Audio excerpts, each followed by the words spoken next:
Hello and welcome back, fight fans, to episode number 206A of the Neutral Corner Boxing Podcast. And tonight, we introduce the phone lines. That's right, the call-in feature is here. Hopefully, I'm knocking on wood, nothing crazy happens and the technology works out. We shall see. So more about that in a little bit. Also, we got some performance-enhancing drugs news to talk about. And a lackluster card to review from this weekend, but one very good performance from a good prospect on that card. So before I get into news and notes, guys, quick housekeeping note. We will not do a Thursday night show because this week's big card is on Thursday night. So instead, we'll do a show Wednesday. All right, so the preview show will be Wednesday night, and we will preview that Thursday card and everything else coming up this weekend. I'm actually working deadline for that card for Ring TV. So I have to be watching that card and report on all the fights and stuff. So we'll do the preview show Wednesday night. Also, later on in the show, after I get through news and notes, we're going to open up the phone lines to you guys so you can call in. The number to call, and I'll repeat this, but the number to call is 213-267-7787. We're dealing with new technology. There might be a few hiccups. Hopefully everything goes smooth. We shall see. Let's see here. I've got a million screens that I'm clicking on here. And I just want to make sure, I got my chat up. I can see you guys here on YouTube Live. So if you still want to get super chat questions in and everything on YouTube Live, that's cool. Or else, guys, just call into the show later. All right, some quick news and notes items, and then we'll open up the phone lines. So Alejandra Jimenez, right? Test positive for a banned substance that's actually a steroid, Stanozolol. I don't know exactly how you pronounce it, but this is a bad steroid. And I found it funny. Well, let me get into the details first. So this was a sample collected January 10th. That was the day before the fight against Franchon de Cruz on January 11th. Tough fight, close fight, very physical fight. Jimenez won and grabbed 2 super middleweight titles. So, me, like a lot of you guys out there, kind of questioned when we heard that voice from Jimenez. But more than that, when we saw certain things in the performance, she had crazy stamina in that fight. There's been a huge body transformation with her. So, I found it interesting that all the heroes who are going after guys like me simply for raising questions. Now, look, some people on Twitter took it too far and were making fun of the woman's appearance in a, I thought, over the line, over the top way. Some of you guys had a little too much fun, okay? I didn't go there with that stuff. I simply brought up performance-enhancing drugs testing. Turns out there was VADA for that fight. She's also in the clean boxing program. And she popped for Stanozolol, if I'm pronouncing that correctly. That is a steroid from the 1960s. That is an old school steroid that I don't even know how people are still getting busted for that. It's definitely not a steroid. It's not something that's in livestock, so that excuse won't work. It's not something that's in supplements, so that's not going to work. This is something you ingest with intent. I think the MMA fighter, what's her name? I can't think of her name right now. Who's the popular MMA fighter that got busted for that? I think Ben Johnson. Or one of the UFC guys definitely tested positive for this drug recently, yet they still continue to fight, which I think is hilarious. Anyway, so in 2010, this drug was withdrawn from the U.S. market. It's classified as a Schedule III controlled substance under federal regulation under the Anabolic Steroid Control Act of 2004. The side effects of stanozolol include those commonly associated with anabolic steroids, such as menstrual irregularities for women, acne, atrophy of the breast in women, impotence in men. Why the hell would you do this shit? Anyway, this was first banned by the International Olympic Committee back in 1974. That tells you how old school this drug is, okay? And it really became popular and more well-known in media in 1988 when Ben Johnson, a sprinter, tested positive and was stripped of his gold medal. Most of those sprinters are on steroids. That's been well-known for decades. But so for Jimenez to test positive for this, now, look, there's probably, I should say she wants the B sample tested, right? So they're going to test the B sample, but I've never seen a situation where the B sample results were any different from the A sample results, at least not with VADA. They know what they're doing with this stuff. So I imagine there's going to be an abnormality found with this banned substance in the B sample. But we shall see. In the meantime, there's two ways you can ingest this, at least from cases that I've studied and things that I've read. Yes, you could be just consuming this drug for its anabolic purposes. Or you could be getting another designer drug that's processed in one of these underground labs that doesn't do a very good job cleaning, and the equipment that they're using, let's say you wanted to take a diuretic and you ordered it from some underground lab or something, and some of their beakers where they were producing stanozolol, they cleaned them out, but they left a little bit of residue in that beaker. So when they process your drug, a little bit of that stanozolol is in the drug that you ordered. That happens a lot. That's, I think, it's just my personal opinion. I think that's one of the cases with Alexander Povetkin. One of the times he popped, I think that's what happened with him. I think that's what happens when you find trace elements of some of these drugs popping up in samples collected. We also don't know, was this a urine sample? Was it a blood sample? I'm guessing it was from a urine sample. It's much easier to dilute a urine sample and cheat a urine sample than it is to cheat on a blood sample. And then who knows what's going to come from the investigation? Will they take a hair follicle sample? We just don't know. At this point, her titles are up in the air. We don't know. All right. Also, Wilder Fury 2 press conference this Saturday that was broadcast live on Fox and I think ESPN News. So I tweeted about this a little bit. You know, these press conferences are just boring to me. I think I've attended plenty of them, trust me. And press conferences for big fights are kind of fun because of the atmosphere and just the spectacle of it all. But the whole act with Tyson Fury and Deontay Wilder, it's just boring to me. And by the way, I include Anthony Joshua in that too, because both sides between Wilder and Joshua have said, oh, we get 50-50, no, we get 60-40, and just all this back and forth when neither side is really serious about doing the fight. It's all boring as shit to me. I also found it funny during this press conference, though.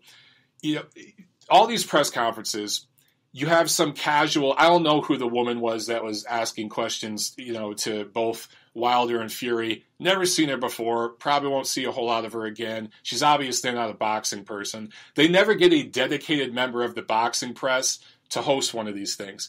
It's some chick you never heard of. Also, Kurt Menefee, who is very experienced, but not in boxing, introduced the fighters up on stage. And I found it funny when he introduced Tyson Fury. He said in 2015 he dethroned the undisputed heavyweight champion Vladimir Klitschko. Then he took a break.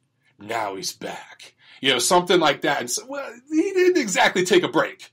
Okay, there was performance-enhancing drugs issues. There was banned recreational drugs issues. There was suspensions, strippings. There was 2.5, almost 3 years out of the ring. That's not exactly a break. You guys that work a job, you probably get a 15-minute break at work. That's different from not showing up for work for almost 3 years. Just a little different. I love the spin, and I get it. These press conferences, particularly for pay-per-view fights, they're for the casual fan. They're trying to get some of those people that bought the charade that was Conor McGregor, Cowboy Cerrone. Yeah, it was a charade. I'm going to say it. That was not a pay-per-view worthy fight, nor did it prove anything for Conor McGregor. He beat a guy that's now lost 3 in a row by stoppage and has 14 career losses, and always fails when he steps up against the elite.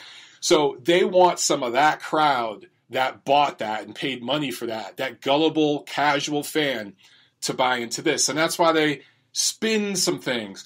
I also found it really funny that they took 4 questions from the media. 4. There were dozens of people, probably over 100 media people there that took 4 questions, at least at the part that I saw. All of them were from people, reporters, that have been very, very friendly in their reporting about PBC. Kevin Iole got the first question. He's Mr. PBC, and then it was Mike Coppinger. No disrespect to those guys. They do some great work, but come on. I mean, that you couldn't not notice that. There were a lot of other people there in the media, particularly people that worked with other platforms, including ESPN and stuff, that they could have asked questions to. I just found that kind of funny. All right, so let's review a little bit of the action from last week. Last Thursday, January 23rd, Golden Boy Promotions on DAZN at the Hangar in Costa Mesa, California. Jason Quigley scores a KO3 win over Fernando Marin, who has now lost 5 of his last 8. This didn't prove much from Quigley, but it got him some rounds, a good win. This was at a super middleweight catchweight. Obviously, Quigley wants to campaign at middleweight. His last 2 fights, though, have been above the middleweight limit. They were kind of stay busy type of fights, showcase type of fights. He called out Jaime Munguia after this fight. Now, that's a matchup I like. 2 flawed guys with entertaining styles, not hard to hit. They hit pretty hard. They're pretty active. I'd love to see that fight. And because of the promotional situation involved, I think it can happen. So I would love to see Quigley and Munguia. All right, let me go over here and open up these phone lines. And bear with me, guys. I'm going to set this up. I have this muted, so you should not hear it. But I'm going to go ahead and open up these phone lines real quick. And then I'll review the PBC card from Barclays. I think that was at Barclays. PBC on Showtime. All right, I'm calling in. They're not answering. What? Oh, there we go. It took them a while to answer. All right. 6-digit PIN number. Hopefully you guys aren't hearing this. Boom. All right, getting these phone lines opened up.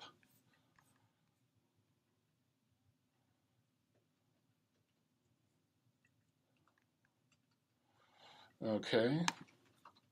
They're saying I can't start a show, babe. I knew we'd have technical difficulties. Nothing can be easy ever. Did you save and start show? I clicked it here. Okay. Okay. You have to do that. All right, phone lines are open. So go ahead and so we're on now? Yes. That means we're on. Okay, guys. I told you, yeah. Fluid situation here as I'm learning how this works. So, yes, please get over to the phone lines, guys. The number to call right now, 213-267-7787. In the meantime, we have a super chat from Gideon. He asked, where is the Roy Jones soundbite? I need to get that one. I still haven't got it, dude. I've got plenty going on, but I am going to get the Roy Jones, he's not getting up, Jim, soundbite. I promise you. And there's a couple other ones that I need to get. I missed the super chat from earlier? From Deed. Oh, a super chat from Deed3440. Thank you so much. He says, honestly, who is the most avoided fighter right now? Good question. Well, thank you both of you guys for the super chat, but man, that's a good question. Man, most avoided fighter. I'm trying to think of what, it's probably Artur Beterbiev. I think that nobody right now wants a piece. When you think of a guy that has 2 titles, okay, he's the top guy in the division, everyone should want a piece of him because he's got 2 titles. No one's calling that dude out. So I'd have to go with Artur Beterbiev. I saw one of you guys saying Andrade. Andrade is definitely avoided. Michael Mendiola says Benavidez.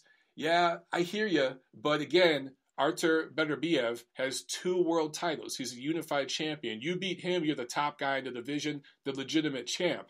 No one's calling this dude out. Usually when you have a guy at the top with 2 titles, Gail Falkenthal with a good shout. She says Terrence Crawford is on the avoided list. Abso-freaking-lutely. Bach says Usyk. Usyk is definitely up there too. Yeah, I mean, Usyk, look, he's going to work his way into a mandatory situation with the WBO, and he'll get a crack at that title. I definitely think once he wins that title, and as the WBO, no one's going to be lining up to fight that guy. Interesting stuff, guys. That's a great question, man.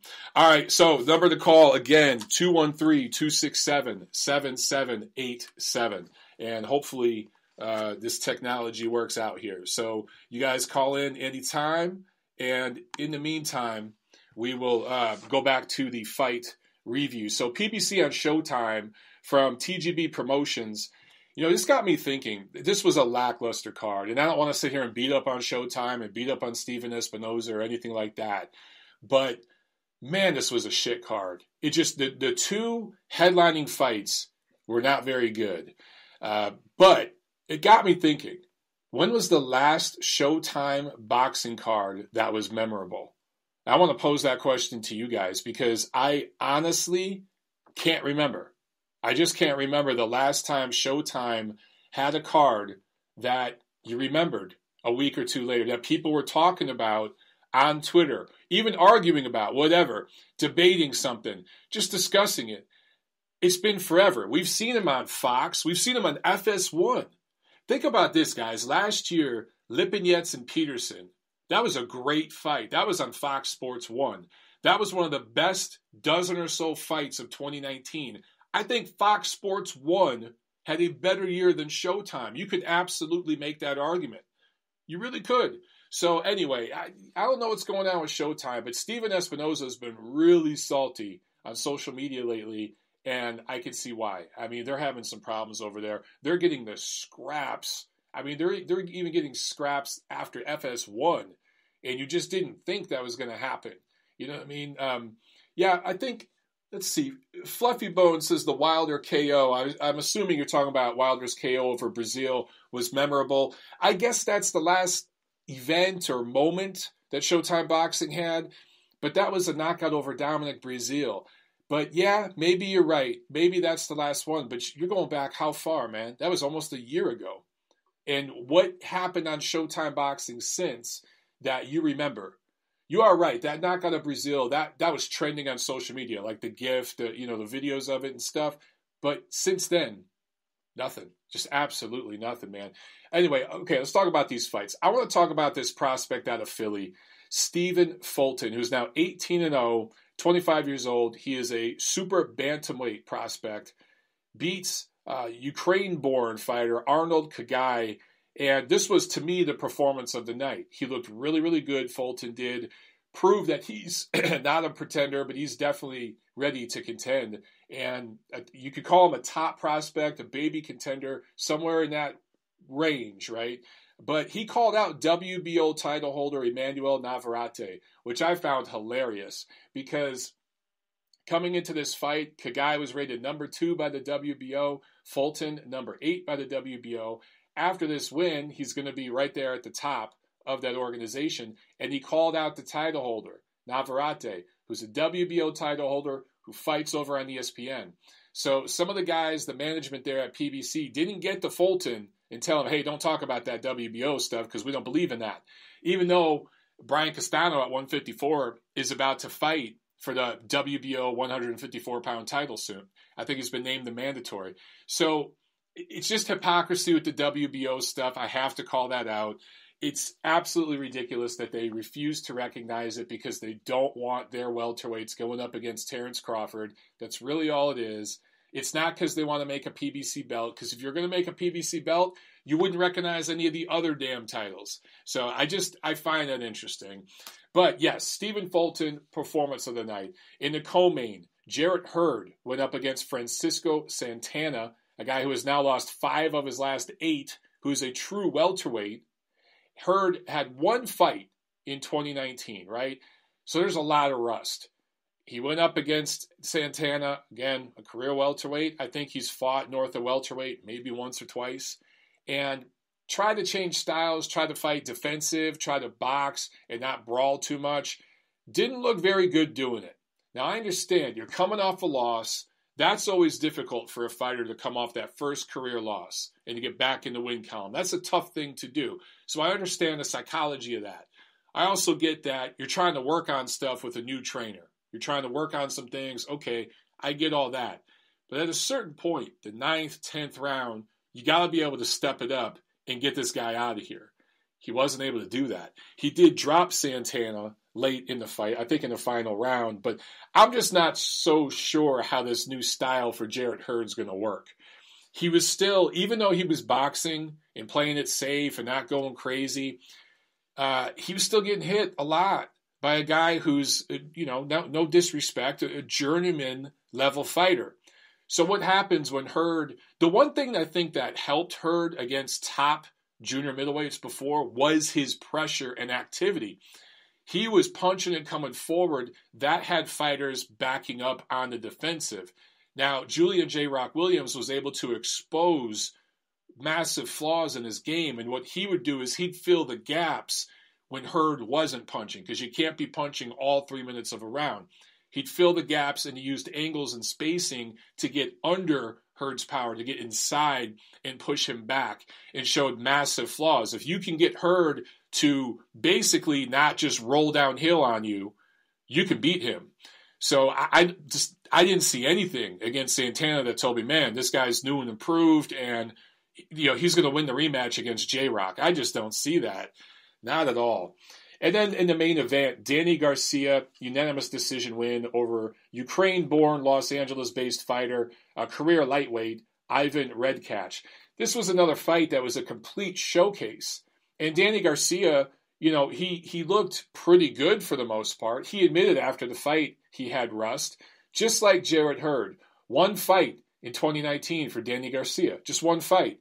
So you're going to have rust. But again, late in this fight, you got a career lightweight who's been stopped. Redkach has been stopped at 135. He's been stopped at 140. He had one fight, I believe, north of 140. That last fight with Devin Alexander, there was at some weird junior middleweight catchweight. I think it was slightly above the welterweight division limit.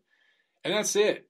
And other than Redkach biting Garcia on his neck, I think in the 8th round, that was the only entertaining part. So this was just a lackluster, dull, uneventful card. And this isn't me trying to beat up on Showtime or beating up on TGB Promotions, because Tom Brown does a great job putting these cards together and stacking them with fights. And I love that he's always prepared with walkout bouts and everything else. He does a great job. It's just the whole situation. PBC is not the only people that do this, but that whole situation over there, it's just rough, man. You can't have guys fighting once a year. We just had an upset with Rosario beating Julian J. Rock Williams, and I don't think it's the only reason, but like I said before, inactivity and having that rhythm broken up, that caused J-Rock a lot of problems. And then in these two showcase fights, it's a good thing both Hurd and Garcia were fighting naturally smaller guys who don't punch very well at their weight, or else they may have lost. You may have seen another upset. These guys got to stay active and fight more than once a year, man. Durden Boxing with the Super Chat pledge. Thank you very much. He says, how long until Showtime Boxing gives up and quits? Man, that's a good question, but according to Steven Espinoza, they are here to stay. They are here to stay, and they are dedicated to boxing, so we will see. All right, we got a caller here on the chat. Let me see if I can figure this out. Let's see here. I'm going to bring you on. 832, you are on the neutral corner. What's up? What's up, Mike? This is Coach Garrett in Houston by way of New Orleans. All right, what's going on, my man? I just found your show about 3 months ago. This first time I'm calling any podcast. Man, Coach K took a little flack from all the fans, man, with her. And they told you through the build-up. They told everyone what they was doing. Wasn't worried about looking for that knockout. I don't know if I was on hold or something if you covered it, but what did you think about her? I think he should have won about round 7. He should have just went ahead and went forward. But no, I agree, man. It's funny. Yeah, I was just talking about that, and I understand two things, right? Psychology of this fight. So Jarrett Hurd's coming off a loss. That's always hard coming off your first career loss, right? Then he's coming off a layoff. So that's difficult. So there's rust. So I understand all that. And then you're with a new trainer who wants you to work on some things. So I understand all of that. Through the first 6, 7 rounds, okay. But once you get to the late rounds, you got a career welterweight in there with you. You need to step it up.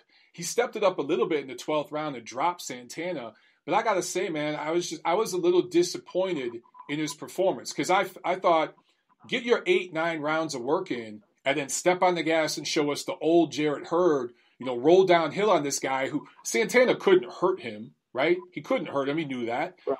Get him out of there. Right. That's the way I saw it. I totally agree with you, but Kay been in the corner with me before, and so I know the guy, and I knew going in that would happen. So I was happy. Did you see the improvements early on? Did you see him not forcing, being able to punch going backwards? I was happy to see that, but I agree with you. You should have sent him. You should have sent him 7 or 8 because that kid was ready to go. I saw him thinking. Did you see him thinking too much? Because that's what I saw.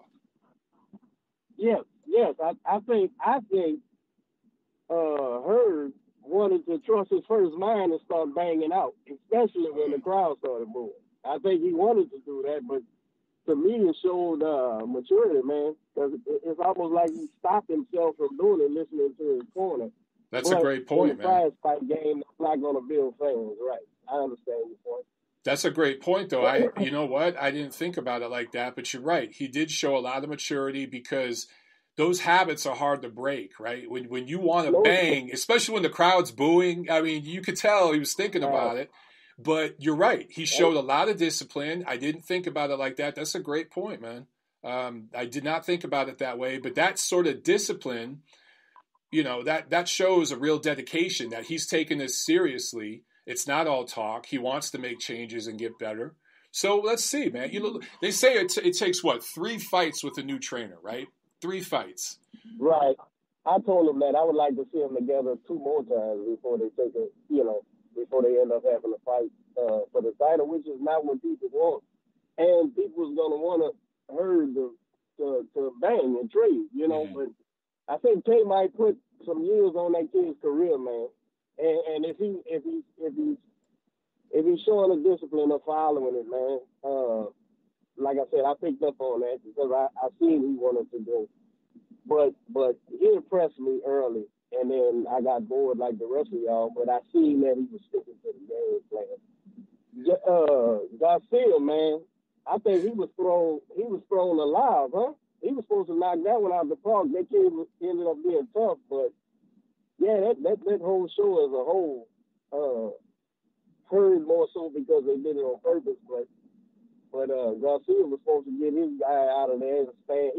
He was punching hard out the gate. Did you see that? Oh yeah, he was looking for the home run, right? You could see it, but he wasn't always setting it up.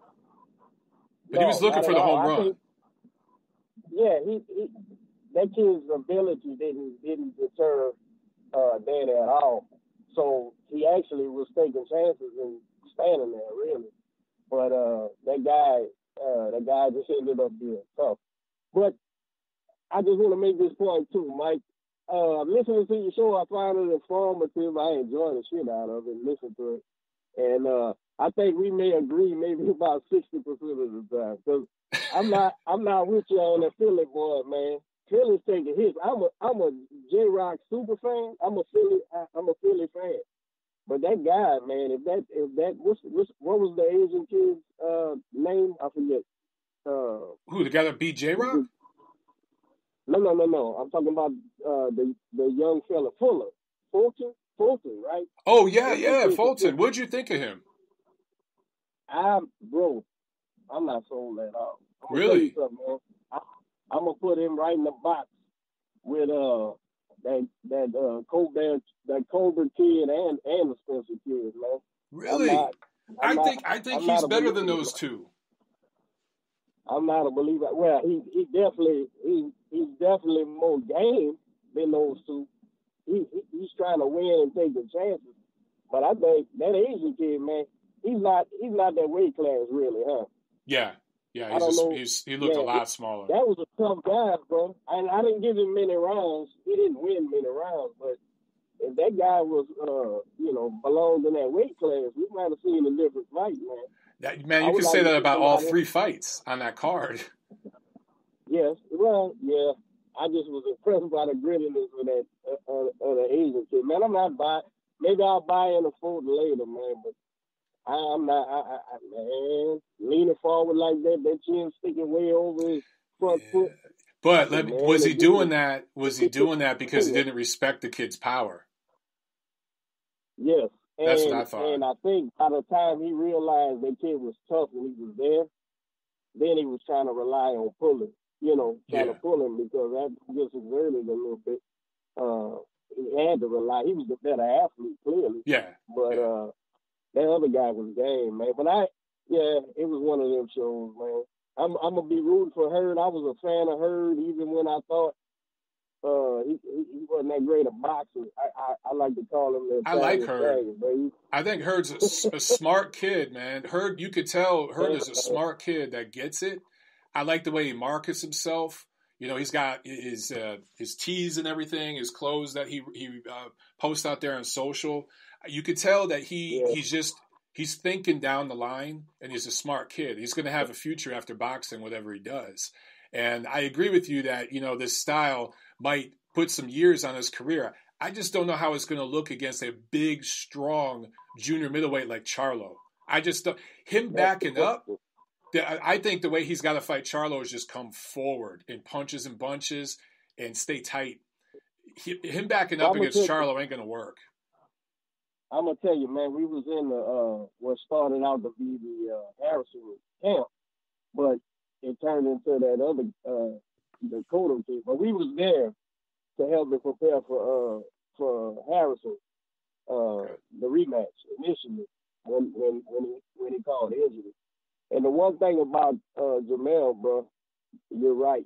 They big, strong guys, man. They are very big, strong, both of them. But even Jamel at 54, man, that's a big, strong, and he's always live because I had Tony even after getting hurt earlier ahead in that fight. I don't know what the judges were looking at. I didn't agree with it, but he showed it can always happen. He's explosive. The Charlos are explosive. Yeah. I think they're overrated as boxers to a degree. Because some people had them on their pound-for-pound list. They're not ready for that, man. Nah, you and I, we on the same page with them boys. And I like them. I've been in Houston 20 years, so I'm rooting for them. But and they gave my kid a job during a couple camps. But they big strong guys, man. You can't sit there with them. And let them get off on you. But yeah, man, I enjoy the show, bro. I was still re-listening. Thank you, brother. I appreciate it, man. Hey, the first caller to the show, man. It was a great call. So call back in later, man. All right? Have a good night, brother. No. All right. Let's go. Cool. All right. I saw some of you guys didn't like the length of that call. Look, man, if you call in with a good call and you got me thinking about some stuff I didn't think about it that way before, we're going to have a conversation. That's what this whole thing's about. So some of you guys need to get in here and call into the show, man, because there's not a whole lot more to talk about. We've reviewed everything from last week, including the news and notes. This is going to be a short show unless you guys get on the phone. We can go have dinner. Tiffany's over there. She's saying, good, we can go have dinner. Reminder, guys, the preview show is Wednesday. We're going to have a lot more to talk about. I think a lot more of you guys will be on. But that one, again, we're going to preview because I don't want to do a show Thursday while that DAZN card is starting. I'd rather preview it the day before, and then that way we could, talk about it before we get to the fights. All right, so we got another call here. Let's get them on. All right, 614, you're on the neutral corner. What's going on? Hey, how you doing, Mike? What's up? Hey, this is John Newton. Oh, what's up, man? How you doing? Oh, I'm doing real good, man. This is excited about your first call-in show, so I wanted to get in on the first day of that. Thank you so much, man. Where is 614, the area code? Columbus, Ohio. All right, Columbus. All right, cool. Not too far from where I grew up. What's going on, man? What you got for the show? I wanted to get your perspective, if you have heard anything about the fighters that are fighting on the some of our top fighters fighting on the undercards of these YouTube cards, or like Jake Paul and these guys. That they kind of express kind of being down about it or upset about it at all? Who? The promoters? The fighters themselves that have been waiting for a while to, even get their big fights on display, like Tevin Farmer and Diaz. Oh, yeah. I'm not going to say on the record, but I will say that there are a couple guys I have talked to that were fucking pissed like really, really pissed off that they weren't in the main event. I've also talked to some other guys that honestly don't care. And one guy, I'm going to paraphrase, he basically told me, hey, my money's right. I don't give a shit. I'm getting paid. I don't care who they got in the main event, whatever. And then one other guy, well, actually the same guy, he said, look, man, this is getting other people watching it, younger people that are going to see me fight, so I'm cool with it. But, yeah, with this show in Miami, I think the first time it was like this with Logan Paul and KSI, that was like this, I don't know, like a freak show, kind of like Mayweather McGregor. It was the first time, so people were kind of attracted to the circus. I wonder how it's going to trend in Miami with this one, because I have no idea who these two guys are, these two YouTube guys. Are they as popular as the other two? They can't be as popular, right? Do you know? Because I don't. I have no idea. No, I don't at all, but I wouldn't think so because it just hasn't been on the Twitter feeds as much, so that's how I kind of gauge how that's that what I'm saying. Yeah, like, it's not the same buzz. Now, the other one was in Los Angeles, which is where the media is. A lot of these YouTubers, they all have to move to L.A. All the podcasters, all the YouTubers, eventually you got to move out there because that's the media capital. This is in Miami. It's a media hub, but it's not L.A. So that's probably part of it. But then also, yeah, man, that newness, that curiosity is kind of worn off. So I'm curious, like, how it streams. But I could tell you, man, they're going to keep doing it. Matchroom has plans to keep doing it. And I think it'd be a good idea if they got boxing media guys fighting. If they wanted to put me in there with somebody and they want to pay me a bunch of money, shit, I'll get in shape and go fight, man. That would be great. Yeah, no doubt. What do you think about the Anthony Sims Jr. kid that's on the undercard? I like him. Are you high on him? Yeah. Good looking prospect. You know, so I think there's more upside there versus some of the other guys that we've seen recently, right? It's like Spencer and those kind of guys. I'm just not high on those guys. I think Sims has real upside. So that's, you know, we'll talk about that Wednesday, but that's somebody that, you know, I'm going to be taking a look at on that card. I'm going to be busy that night, man, because I got to get 4 articles posted at Ring TV covering that card. That's why I can't do a show Thursday. That's why we'll do it Wednesday. But yeah, I like Sims. What do you think? Nice. Yeah, I like. I was rewatching his fight with I can't think of the last guy against in Chicago. I thought he was going to finish that guy in the first round the way things were going. But yeah, we were there for that one. Yeah, pushing it 6 rounds. So this one, I don't really know what this was. It Angulo guy? I saw he fought Gilberto Ramirez, pushed him 12 rounds, but I don't really know what that means in the long run right now. So Sims might he could get him blast him out of there because Sims is more explosive than Ramirez. Ramirez has that, you know, punches and bunches thing, a lot of volume and pressure, but Sims has some explosiveness to him. And I think that last fight in Chicago where he hurt the kid early, but it ended up going rounds, that's a good lesson for him. You're not always going to get everybody out in the first round, you know? So right. He seems not to be afraid to get inside and mix it up and do some good work in there, too. So yeah. You just don't see that anymore from a lot of prospects working on the inside either. You know, it's something I appreciate. And it's not dirty work on the inside. It's clean work. You know, I appreciate that. Yeah. My last question for you. The Bradis and Dortico's fight got set up, but do you know if Bradis' situation with the WBO caused a delay in that happening or not? It did. Yeah, because they originally wanted to sanction a rematch. And it was basically he had an option, you know, do the rematch to keep the BO or go forward with the World Boxing Super Series. The thing is with that tournament, those contracts are lock solid. You're not getting out of it. You've seen fighters like threaten to leave the tournament before, and it didn't work because they can't. Those contracts are lock solid. So he ended up going that way. And then there's more money in it with that World Boxing Super Series finale. I think that's a great matchup, man. Dorticos can crack. Bradis, I think, is probably the better, maybe more skillful, more experienced boxer. He had all those years sparring with Klitschko and everything. But Dorticos has a bomb. He has a chin. Right. I can't wait for that one, man. Like, to me, they should go back to cruiserweight every year. I wouldn't get bored of it. The cruiserweights are always good. Yep. And it's only a matter of time. It seems like Dorticos always lands the bomb eventually, almost like Wilder in a way. Yep. Even Garcia, if Garcia just happened to be able to take it somehow, Gassiev is just a brick wall, man. I've met that guy in person. I've seen him hit the bag. He's just a wrecking machine. It's just the problem with him is his body's breaking down. But yeah, can Brady's can he take the punch, and also will he cut? Will he bust up a little bit? You know, I can't wait for that one. That's gonna be a great fight. Hey man, hey, I appreciate you taking my call tonight, man. I appreciate you calling in, man. Do it again. All right. All right. Thanks. All right, brother. Have a good one. All right, guys. So let me see. Let me get over here to YouTube and make sure that I didn't miss any super chats. Nah, looks like we're good.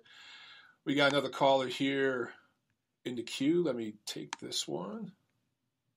702. You're on the neutral corner. What's going on? What's up, Mike? It's your old friend, Rob Palmer. What's up, man? How you doing? Palmer. Yeah, support the first call in.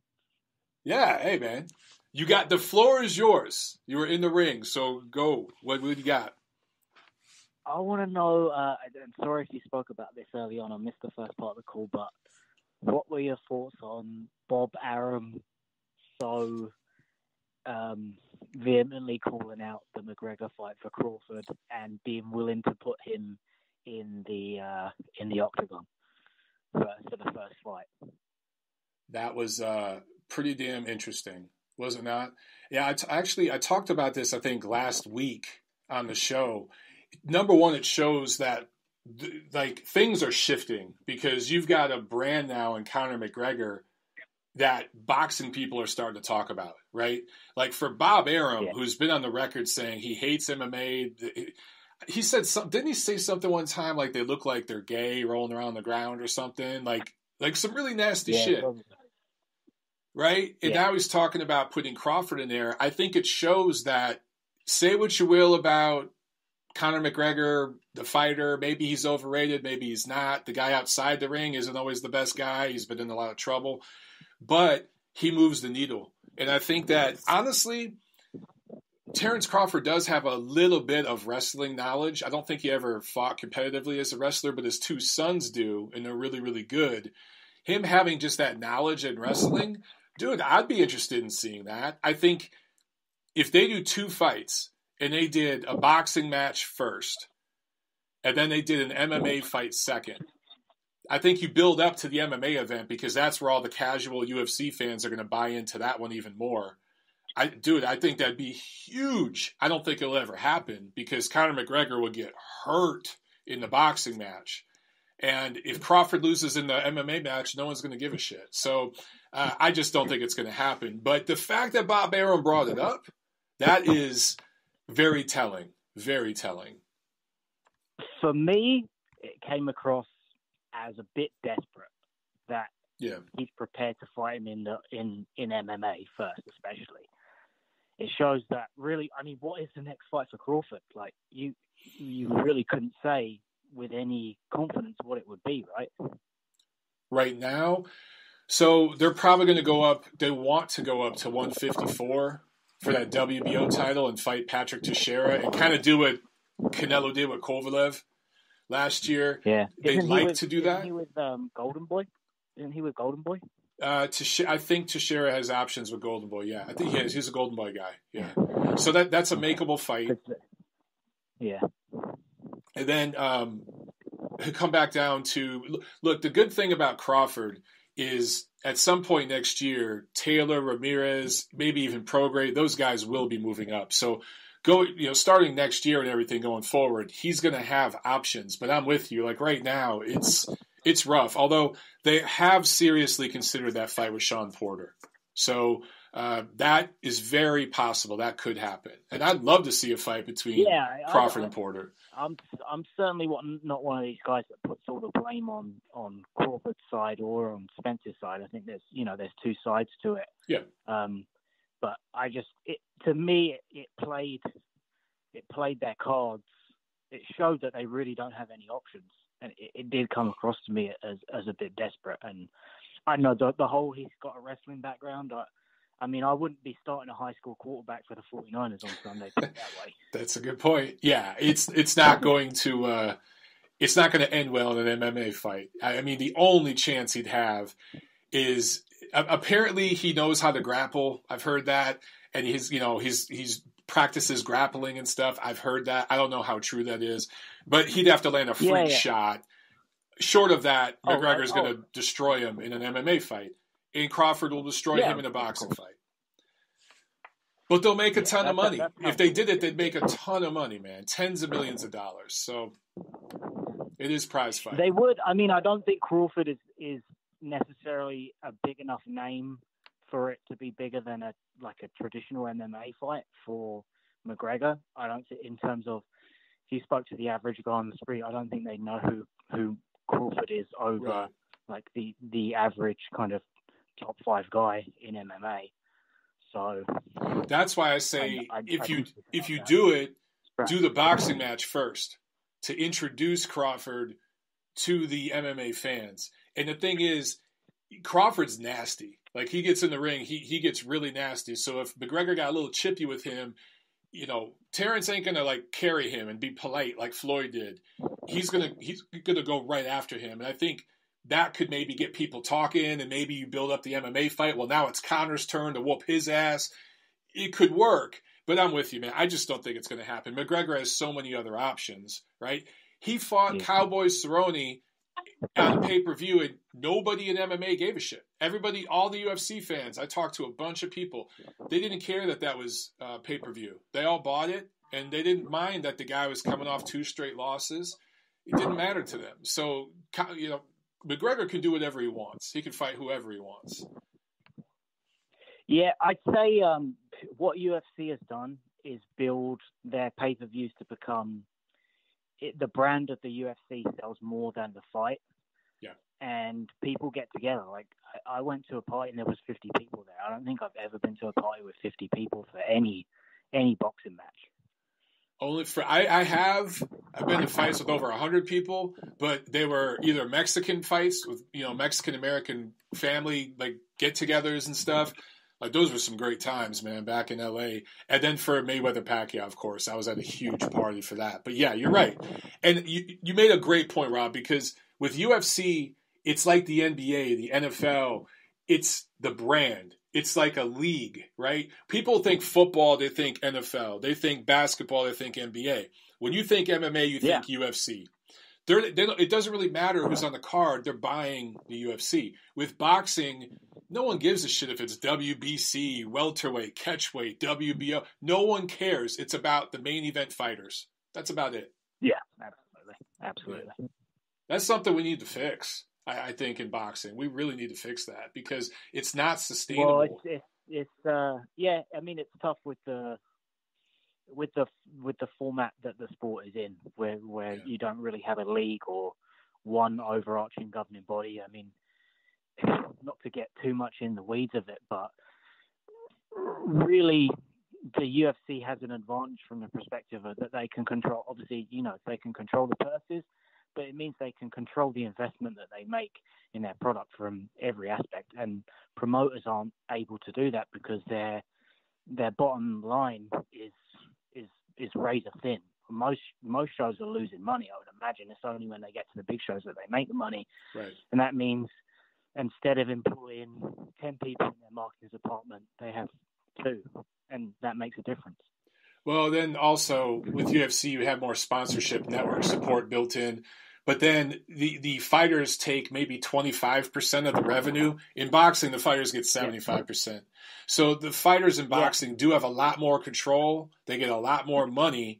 But because of that, they're not always as willing to get in with the other top guys. With UFC, it's like, hey, you fight or you sit on the shelf. And that's better for the fans, not necessarily better for the fighters. Because for every Conor McGregor, there's dudes getting $1,000 to get their head kicked in.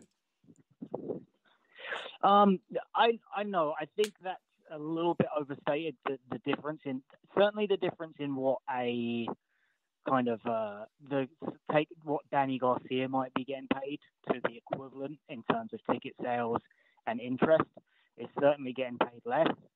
But what the guy who's maybe ranked number 15 in the world in MMA is getting paid compared to the equivalent in boxing is probably more nowadays. maybe in certain divisions, but I'm saying pound for pound.